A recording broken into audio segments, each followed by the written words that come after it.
जब हमारे मनोज भाई पे हमला हुआ, आप लोगों ने भी तस्वीरें देखी होंगी, मैंने भी तस्वीरें देखी। उनका बीच में से सर फाड़ दिया। मैंने कहा हमारी गलती क्या है? हम तो सही रास्ते पे चल रहे हैं, हम तो सत्य के रास्ते पे चल रहे हैं, हम तो ईमानदारी से काम कर रहे हैं, गरीब जनता की सेवा कर रहे हैं, गरीबों के बच्चों को पढ़ा रहे हैं, गरीबों के इलाज की व्यवस्था कर रहे हैं, समाज की सेवा कर रहे हैं। फिर इतनी बाधाएं क्यों हैं? हमारे निहत्थे भोले भाले कार्यकर्ताओं पे इस तरह से हमले क्यों हो रहे हैं?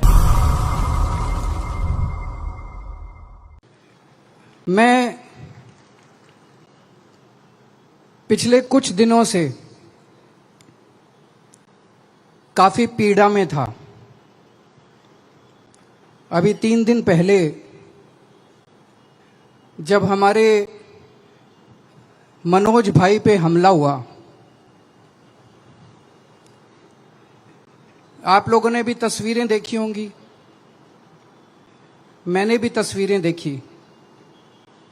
उनका बीच में से सर फाड़ दिया।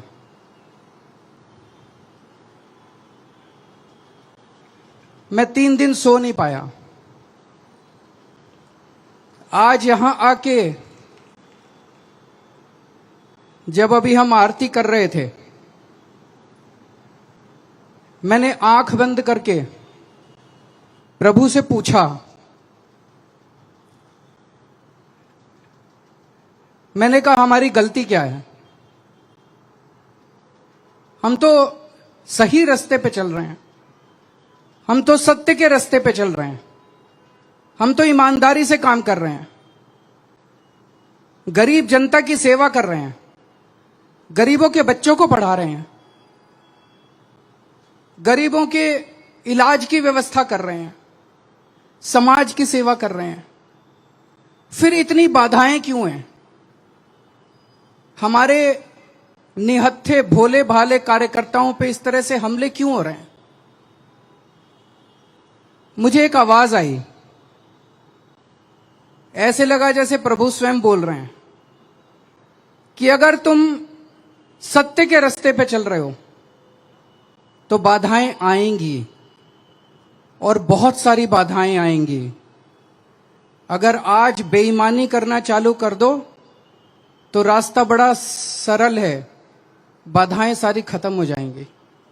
इतिहास गवाह है कि जब जब सच्चाई के रास्ते पे चलने की कोशिश की गई, बहुत बड़ी बड़ी बाधाएं आई हैं।